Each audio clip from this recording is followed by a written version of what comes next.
Today we're doing something a little bit different here. We're here at Beyond Bankard Field for a Fort Lauderdale United game.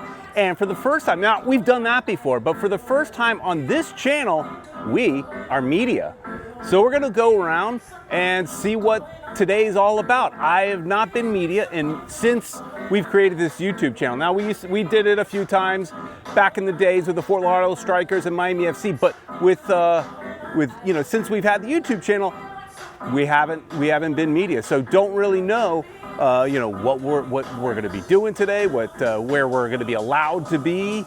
I think we're going to be able to see a post-game press conference. So we're going to just take you with us for this day and watch women's professional soccer here in Fort Lauderdale. Let's go take a look at this stadium. They've done a pretty nice job at renovating this old Miami Dolphins training facility. Let's check it out. So let's start over here, which are your better seats in the stadium. They got your leather seats over here. They got, I guess your announcers sit in there. Here's the field. So these seats, this is the field right here. So this is pretty good. Over here is kind of your GA section for the most part. I think some of it is, seated as far as you pick your seat, but a lot of it's GA. The supporter section over here. So they've done a really, really good job. A smaller kind of stadium, perfect for a USL type team. Here at this end, this last year when we were here was still under construction, fixing it up. So now it's an NSU / Fort Lauderdale United training facility. So they've done a really, really nice job here renovating the stadium. Tonight, Fort Lauderdale's playing Carolina. And over here we've got some food trucks. It's really early, so there's not many people here yet. Hopefully they get a good crowd. We'll find that out. And then here's the other view, looking basically the opposite of where we just were. And here is the merch booth where they've got all their kits and so forth. Over there they're selling the game day kit for, I think it was $130. And I like this I guess it's a training top for, I think it said 45. So I like that one actually. I think that should be the home jersey over the black kit. I mean, but either way, they've got a lot of good merch in here in this stuff. Oh yeah, there you got that one too. That looks good. Over here they have one of their, a couple of different bars that they have, and apparently they've got a happy hour going on right now with some cocktails. We're gonna have to go check that out. All right, so we are here and we're gonna check out the Strikers Margarita, because it says Strikers in the name. For those of you that are old school, you'll remember. And here we go, we got a mix of tequila, orange liqueur, agave, and lime juice, finished with some fresh lime garnish. I don't usually get cocktails when I come to a soccer game, but why not? So we got a Strikers Margarita. Your standard margarita, not bad. I mean, again, I'm not usually drinking mixed drinks at a soccer game, but why not? We are getting close to kickoff. We've got the warm-ups happening now. This looks like the starters doing some drills, and then over here, way over there, we've got, it looks like maybe the bench, or the goalkeeper's there, and then the bench over here. So getting real close to game time. All right, this is like their fan zone area as we're getting ready to walk over to our seats. It looks like they got a couple players signing some autographs. That's pretty cool. That's one of the cool things about having kind of like this, new team kind of feel, lower level kind of feel in some extent. They're definitely more reachable than, say, the bigger clubs like a Inter Miami or maybe even a NWSL team. They're definitely more reachable. So that's good. Got some events, axe throwing, it says. All right. So standing here pitch side, we're trying a little bit of everything they have to offer. We had a margarita, and now we're trying Amber Lager Prison Pals. Prison Pals Amber Lager. Trying everything they have to offer here. Why not? I think I've had Prison Palace before. I'm not sure, but I like it. They've got some like different, kind of beers here and things like that. So kind of cool. It's not just your Heineken, your Ultra, your, stuff like that. Something a little bit different. Kind of cool. All right, the teams are making their way out to the field at this time. So here in the media section, and for media, they allow us to sit really anywhere in the general admission area. You can see we've got some really good fans here behind me, but it's a very this reminds me a lot of those early days, kind of Miami FC, Fort Lauderdale Strikers. It's very loose, there is no, to my knowledge, there is no like media booth like there would be for, the old Miami FC or something like that, or even the Fort Lauderdale Strikers at Lockhart Stadium. Basically, I could sit anywhere here on the general admission area. Photographers are allowed to roam up and down the field, but I can move around and do whatever I want for the most part. But it's a very loose kind of operation, but I like it though. I like it. It reminds me of those early days. Really get behind a team as they're building. So it's kind of fun. But they're about ready to kick off, so we're going to go check it out. Here we go. Kickoff has started. We're probably going to move a little bit around the stadium today, get different views. Right now we are really close to the sideline, third row.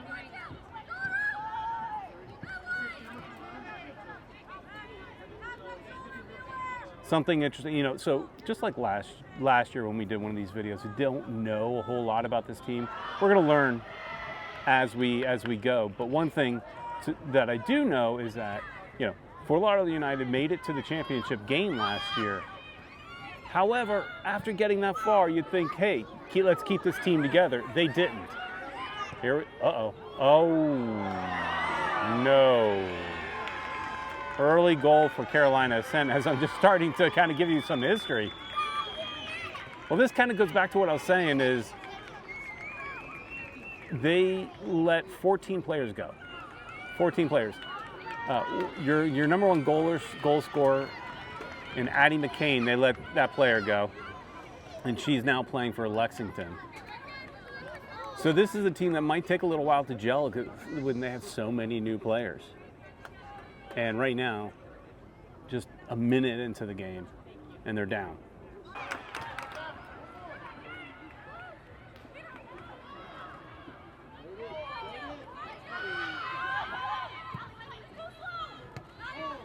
So you can really hear the players yelling and talking to each other. If you ever wonder how much communication goes on a field, when there's not a lot of fans and you're this close to the action, you can really hear the players talking, which is pretty cool.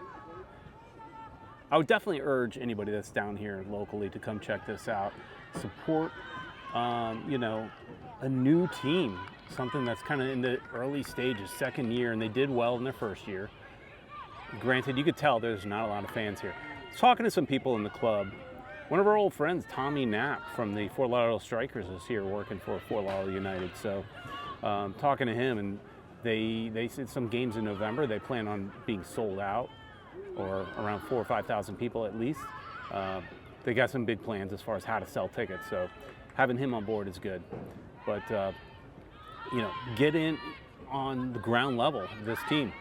They're going to have a men's team in League One of the USL next year, so that's good. They're building a real club at kind of within the USL. And with USL having promotion relegation next year on the men's side, or not next year, within the next few years, League One team will be interesting. So we've moved down a little bit down the field. We're now sitting closer to the Fort Lauderdale goal, so hopefully we could see a goal and not another one against Fort Lauderdale. Uh-oh, here we go. Oh! These girls play tough. Women, I'm sorry. I don't think I mentioned it before, but Fort Lauderdale's wearing black, and Carolina's wearing this multicolored purple, kit. Purple, so we don't like them. But Fort Lauderdale last year wore a blue shirt, and this year they're wearing black. Still got the seafoam green kind of in their logo. That's in their logo. I would prefer that to be their home kit. The seafoam green is really cool, or at least make that their away kit.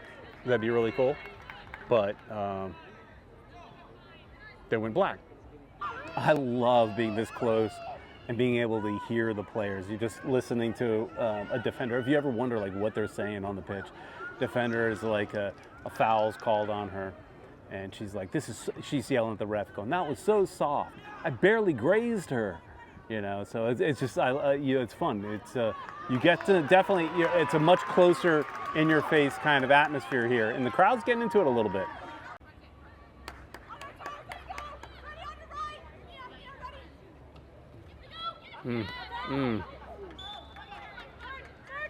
So far, I'll tell you, Carolina Ascent definitely looks more organized. Fort Lauderdale making a lot of like mistakes, like you just saw, like simple little basic mistakes, and that's early in the season, and so many player changes. Also, last year for the most part, Fort Lauderdale was like a mid-level team, like sitting in 4th or 5th. Most of the season, and I think they just turned it on at the end of the year. With a lot of help of a really good goalkeeper, but here we go. All right. Oof. So they're just more organized. Carolina's just way more organized throughout.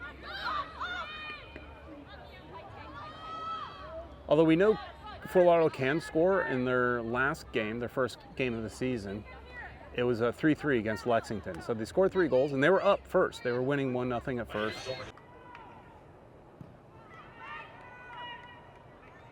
Good defense.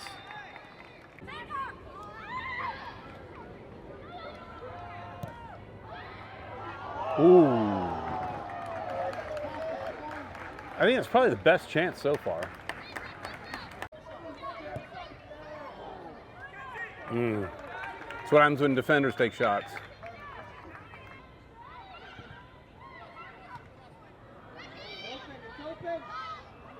Oi!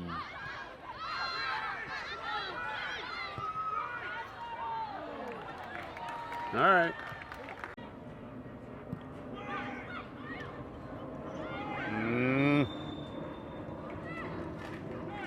Fort Lauderdale really has not been dangerous, to be honest. They've had a few shots. They went on the top of the net, but not very dangerous. 1 minute of added time. 1 minute added to the end of this half. It's been kind of a lackluster half. So that's the end of the first half. You can see the score there, 1-0. Fort Lauderdale United is down 1 goal. Carolina's definitely been a little more organized of the two teams, but you know, they're still in the game. They're still in the game. So we'll see what happens in the second half if there's any changes. I know that they've got a new player from Ghana. I forgot her name. She's on loan from NWSL team from Gotham. I wonder if she'll get some time in the second half, maybe an attacker. There hasn't been a whole lot of attack with Fort Lauderdale United. It's been a little bit, like I mentioned before, lackluster. At half, it's time to get another drink. So we figured, let's try the Prison Pal Blonde Ale now. So we had the amber, now we'll do the blonde, you know. It's pretty good. I think I like the amber better though. So let's talk a little bit about this league. There are 9 teams in it. It's the USL Super League, but now it's called the Gainbridge Super League. So they got a league-wide sponsor this year. So 9 teams. Last year there were only 8 teams. Second year in existence for this league within the USL. It is a Division I league, same as NWSL, but clearly there is a difference. You know, the divisions, and honestly, it doesn't really mean much. I mean, it meant something to them, obviously, for the marketing and this and that and getting sponsors and things like that, but there's a marked difference between NWSL and USL Super League. A lot of these players are former NWSL players or players that are on loan from NWSL teams, so there's definitely that part of it. But it's a growing league, and it's pretty neat to get in on the ground floor and support something that's, and I'll be honest, I'm a sucker for startups. I'm a sucker for startup teams and leagues and things like that. So, and this really does take me back so much to those days of the Miami FC, when back, you know, the early Miami FC, the original Miami FC, where we had, like, in the supporters group, we had like 3 supporters and a drum, right? You know, there was 3 of us and a drummer. And Caesar was our drummer. You had Ed in it, maybe Julio and a couple of others. And that was it. So this is very much that. They have a supporters club, the New River Supporters Club. But they're very much trying to get people interested in coming out. So I think you should check it out. All right, we're here in the second half, and we decided to post up here in the corner area. See what kind of action we can see over here. That's one of the things that's pretty cool about this stadium, is you can definitely get really close to the action. I mean, look, this is the field. We're right here. Right here. At Inter Miami games, you can't get that close. You could a little bit the first couple years when they had the Heineken bar and all that kind of stuff, and that before they put in those corner sections. But here we can definitely get up close, which is nice. Supporters Club trying to get everybody into the game a little bit. Got the kids next to me hyped up.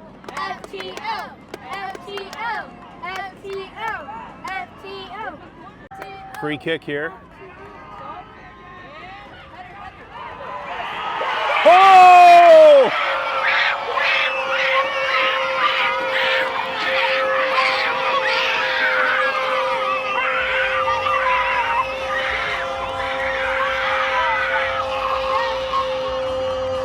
So score 1-1.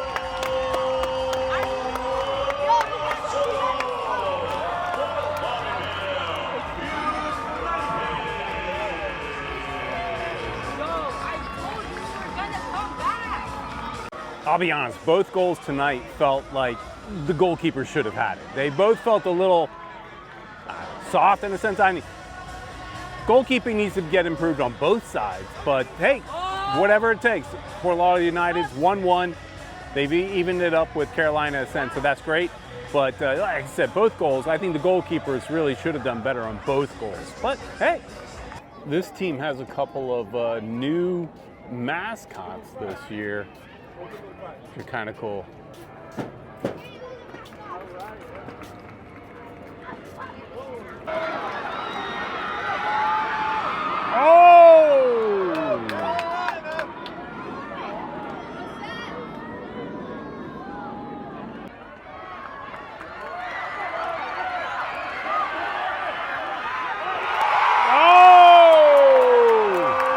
Goal!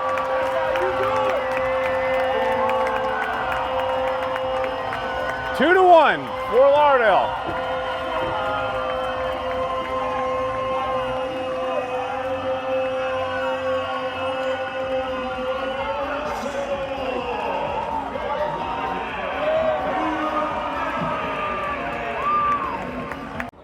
Carolina throwing everything they got in the last minutes of the game, trying to equalize most of the 4 minutes of stoppage time, so they've got some time here.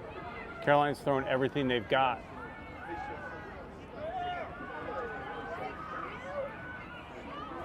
Oh no. Tied it up, 2-2. Fort Lauderdale may have the problem of putting away a game. Last game they finished 3-3. This game looks like it could end 2-2. Oh! How's that not a foul? That's it. Final whistle blown.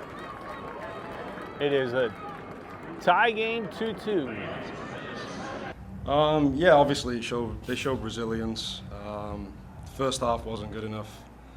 It was below what is expected for us. But second half they picked it up, a lot of energy. I thought Stella came on and changed the game for us, connected the passes. She was willing to drive and attack the space as well. Yeah, and it was just a little bit naive at the end to try and see the game out, but a good learning curve for them. You've had a lot of changes this year in the lineup. How long do you think it's going to take for the team to really? Are you starting to see the team to start to gel and with all the changes? That's a lot of disruption for a team. It's a lot of changes. Yeah, and we're missing players. I think that's very clear. We've still got another 3 players, maybe 4 to come in. So we're just waiting for visas, but hopefully they'll be here soon. So yeah, in terms of us, at our strongest, we're not.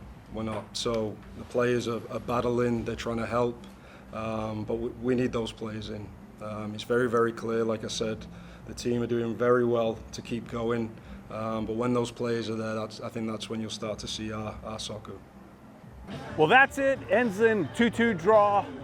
And fun night, though. The players are going to go out and meet with some of the fans. So that's one of those things, again, you don't get in, with say, Inter Miami or something like that. That face-to-face time with players. So that's really cool. They got a lot of work to do this season. It's only the second game of the season, but 2 games, 2 draws, not terrible for Fort Lauderdale United. But again, I urge everybody, come out and support your local soccer team. Support the women's game. Now is like women's sports are really on a high, especially with the WNBA and all that kind of stuff. So get in on the ground level because this team is it needs fans. It was an empty stadium.